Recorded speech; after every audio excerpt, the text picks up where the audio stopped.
नमस्कार, मैं हूँ आनंद और अभी मैं पहुँच चुका हूँ मुज़फ्फरपुर का सबसे बिग ब्रेकिंग न्यूज़ लेकर के। और जहाँ अभी हमारी मौजूदगी है ये मुज़फ्फरपुर जिला के औराई प्रखंड क्षेत्र में हमारी यही मौजूदगी है।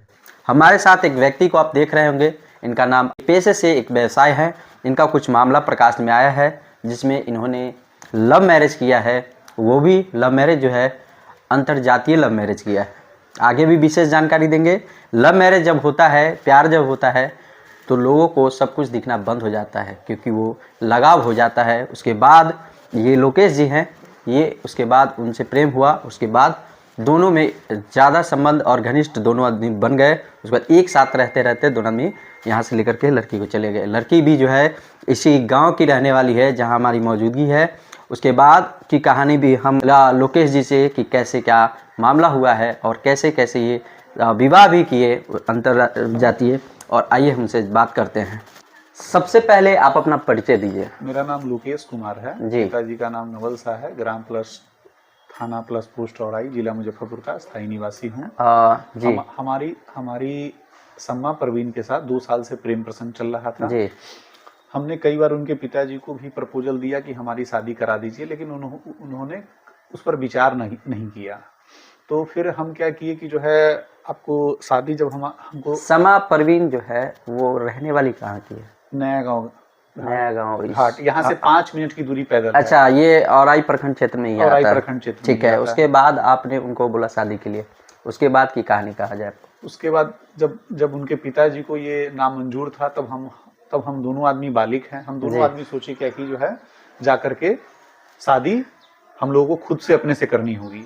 तो क्या किए कि वो लड़की थी सूरत में अपने मौसी के यहाँ, हम यहाँ से सूरत गए। सूरत जाने के बाद लड़की को वहां से बाई ट्रेन हम लाए कहाँ, दिल्ली में हम 9 तारीख के दिन 9 दिसंबर को हम कोर्ट मैरिज किए 30 हजारी कोर्ट में जी। वहां से फिर हम जो है दिल्ली पूरा घूमे, 4-5 दिन रहे, 5-6 दिन रहे। उसके बाद वहां से फिर आगरा गए, आगरा घूमे, आगरा से बनारस होते हुए पटना आए, पटना से सीधा अपना घर आए। 16 तारीख की रात में पुलिस आई। पुलिस हमको यहाँ से, हम दोनों पति पत्नी को, कि हमें नहीं पता था कि हमारे पे FIR है। रायगढ़ थाने में कांड संख्या 300/24 हमारे ससुर साहब बाबर अली राइन हमारे पे दर्ज कराएं और अपहरण का केस दर्ज कराएं। 17 तारीख को हम लोग कोर्ट में मुजफ्फरपुर CGM मजिस्ट्रेट अमृतांशा जी के कोर्ट में हमको अपीयर कराया गया, जिसमें लड़की 183 BNSS के तहत बयान अपना दर्ज कराई और जिसमें हमें बताया गया कि लड़की बोली वहां पे कि हम बालिग हैं, हम अपनी मर्जी से शादी किए हैं, बिना किसी दबाव के शादी किए हैं। हमारे पास शादी का वीडियो, हमारे पास शादी का मैरिज सर्टिफिकेट, सारी चीज है। वहां कोर्ट में हम लगाए भी थे। तो उसके बाद कोर्ट का ऑर्डर हुआ कि लड़का लड़की को उनके घर सुरक्षित पहुंचा दिया जाए, लड़की को अपने ससुराल पहुंचा दिया जाए। जीमानामा वहां पे लड़की लिख करके आई, हम लड़का लिख करके आए। हम यहाँ पर आए, आने के बाद अपने पति पत्नी की तरह रह रहे थे। 23 तारीख के दिन उनकी माता जी का फोन आया उनके नंबर पे, मोबाइल पे, जो कि सिम हमारे नाम पे है लेकिन हमारी पत्नी को यूज करने के लिए दिए हुए, और हमारा मोबाइल अलग है, हमारी पत्नी का मोबाइल अलग है। तो उस पर फोन आया कि तुम लोग मिलने के लिए आओ। तो हम लोग सोचे कि आशीर्वाद स्वरूप जो है अब सेटलमेंट हो गया है तो आशीर्वाद लेने के लिए चले जाते, क्योंकि लोकल में तो मिल नहीं सकते हैं। तो सीतामढ़ी बुलाया गया। सीतामढ़ी में लालू चौक इंडियन पेट्रोल पंप के पास हम रुके थे। हम लोग पहले पहुंच गए थे। हम लोग आधा घंटा पति पत्नी सेल्फी वगैरह, रील्स वगैरह बनाए, जो साक्ष्य हमारे मोबाइल में भी है। हम यहाँ से अकेले निकले थे, दोनों पति पत्नी। उसका हमारे घर में CCTV फुटेज है, वो दिख रहा है कि हम दोनों आदमी गाड़ी से अकेले यहाँ से निकले हुए हैं 1 बजे के आसपास। वहां गए, वहां बातचीत हुई। उसके पिताजी आए लेट, आधा घंटा लेट आए। बातचीत होने का पहले एक ही गाड़ी आई, जिस गाड़ी का नंबर है BR06DM 2080, ग्रे कलर का एस्प्रेसो कार है, जो कि हमारे ससुर साहब बाबर अली राइन के नाम पे है। उसमें उनकी पत्नी सबीला खातून, उनकी थी जो है सरोजनी, जो लड़की की मामी लगेगी, मुसर्रत परवीन भी थी, उनका बेटा तासीन था और बाबर जी थे। यानी कि वो 4 व्यक्ति से आए थे। बातचीत हुआ तो बोले क्या कि ठीक है, मतलब ये नॉर्मल फॉर्मेट, कहाँ क्या हुआ पीछे का, कौन कैसे क्या करा। हमने कहा कि कोई कुछ नहीं कराया भाई, हम लोग अपने खुद मर्जी से शादी किए हैं, स्वेच्छा से हुआ। उसी में कुछ वो एग्रेसिव होने लगे कि जो है आप निकाह नहीं किए, ऐसे नहीं किए, वैसे नहीं किए। तो हमने कहा ठीक है, अगर आपको निकाह कराना है आप करा लीजिए निकाह। उसी में कुछ वो हमको हॉट टॉक हमसे हो गया। हॉट टॉक होने के बाद क्या किए, वो अपने उतना ही देर में वो किसी को फोन किए, पहले से सेटिंग था। BR06CV 2148 व्हाइट अल्टो आया, जो कि उनका भाई हुमायूं उसमें बैठे हुए थे आबिद खान जी और अन्य अज्ञात व्यक्ति जिनको जी हम नहीं जानते हैं। जी वो आए, वो चारों उतरे और लड़की को उसके फादर के कहने पर उसके पिताजी जो हैं, उसके पिताजी लड़की का हाथ मतलब उनके जो चाचा हैं वो उनका दाहिना हाथ पकड़े, बायां हाथ पकड़ने वाला था उनका बेटा तासीन, जी दोनों जबरदस्ती BR06 DM 2080 में बैठा दिया।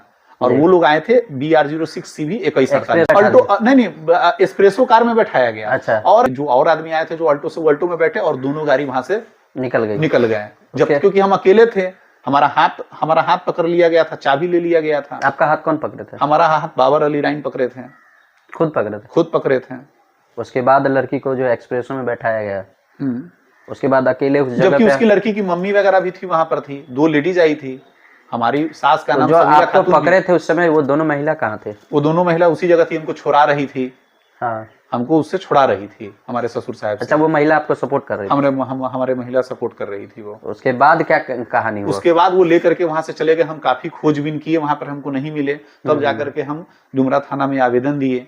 वहां तो आवेदन को रख लिया गया। उसके कल होकर के 24 तारीख के दिन हम कोर्ट में अपीयर किए। हमने कोर्ट को सारी बात बताई जहां से हमको लड़की मिली थी। कोर्ट ऑर्डर किए गायघाट थाना को लड़की रिकवर करके देने के लिए। आज हम गायघाट थाना, आज 26 तारीख है, आज गए भी थे। डाक वहां आया हुआ है, बड़ा बाबू SHO से बात हुई है, बोले हैं कि ठीक है हम अब आपको क्या लगता है? क्योंकि हमारी पत्नी अभी तक संपर्क में नहीं है। उसके पिताजी का नंबर बंद है, उसके भाई का नंबर बंद है, उसकी पत्नी उसी दिन से नंबर सब उसी दिन से 23 तारीख के शाम से सबका नंबर आज तक बंद है। अभी कहिए। अच्छा, उनका जो आवाज है उस आवाज पे है वो लोग? नहीं कोई नहीं है यहाँ पे, कोई नहीं है। तो आपको लगता है उसके साथ कोई भी अनहोनी अप्रिय घटना हो सकती है? आपका कहना है कि आवेश में उनके परिजन उसके बाद हमारी कुछ भी अप्रिय घटना घट सकती है? हमारी पत्नी को मेडिकल ये है, हो सकता है कि हम कंफर्म नहीं है, प्रेगनेंसी का है, जो कि हमको 6 तारीख को डॉक्टर के पास भी उनको ले जाना था। अच्छा, तो अब आप क्या मांग कर रहे हैं? हम मांग कर रहे हैं कि हमारी पत्नी को न्यायालय जो ऑर्डर दिए हैं गायघाट थाने को, कि उनकी पत्नी का रिकवरी कराने के लिए। आपके पास तो जो आपका शादी विवाह जो भी हुआ है उसका सारा एविडेंस होगा? सारा एविडेंस, फोटो, वीडियो सब है। हमने आवेदन के रूप में सीतामढ़ी SP को आवेदन दिए हैं। उसकी प्रतिलिपि हमारे पास है जी। हम DGP बिहार को आवेदन दिए हैं। दोनों SP को मेल किए हैं, SP मुजफ्फरपुर और SP सीतामढ़ी को मेल किए हैं, क्योंकि जहां से घटना घटी उनको भी जानकारी देना जरूरी है। IG मुजफ्फरपुर को भी मेल किए हैं। सारे का हमारे पास रिपोर्ट है। हम यहाँ से निकले हैं, उसका CCTV फुटेज है। हम सीतामढ़ी जहाँ रुके थे वहाँ का साथ में फोटो है, वीडियो है। तो आपने सुना इन्होंने जो अपना व्यथा कहा, इन्होंने जो अपना दुख दर्द कहा कि इनको शंका है कि कहीं अप्रिय घटना न घट जाए। इससे पूर्व इन्होंने जो है सभी थानों में और दोनों SP को जो है अपना हमारी कागजात दे दिया है। हमारी पत्नी 21 तारीख को औराई थाने में आवेदन भी दी थी, जिसमें सनहा 1055 दर्ज हुआ है, जिसमें वो दी थी कि हमारे पति और हमको जान का खतरा है, जिसकी प्रतिलिपि हम आपको अभी दिखा रहे हैं। तो आपने सुना, उनको जान का भी डर था कि कहीं ना कहीं घटना से 2 दिन पहले पूर्व दे चुकी है आवेदन भी मिल चुका है। उसके बाद पूरे परिवार का जो है फोन बंद है। शंका की बात ये बनी हुई है। दोनों SP महोदय को मिल चुका है, वहां से कार्रवाई की भी जाएगी। इनका डर है क्या अंतरजातीय विवाह करना गलत है या अगर सही है तो सपोर्ट किया जाए। और आपके विचार में क्या है वो कमेंट बॉक्स में जरूर लिखें, क्योंकि ये जो है खबर बहुत बड़ी खबर है मुजफ्फरपुर का। और आप जो है कमेंट में जरूर लिखें और अपना बात जरूर रखें। और देखते रहे जिला खबर आनंद कुमार के साथ। क्या इन्होंने जो किया है ये सही किया है, उनके परिजन ने जो किया है वो क्या सही किया है, सारी बातों पर आप कमेंट जरूर लिखें। देखते रहे जिला खबर आनंद कुमार के साथ। जय बिहार, जय बिहारी।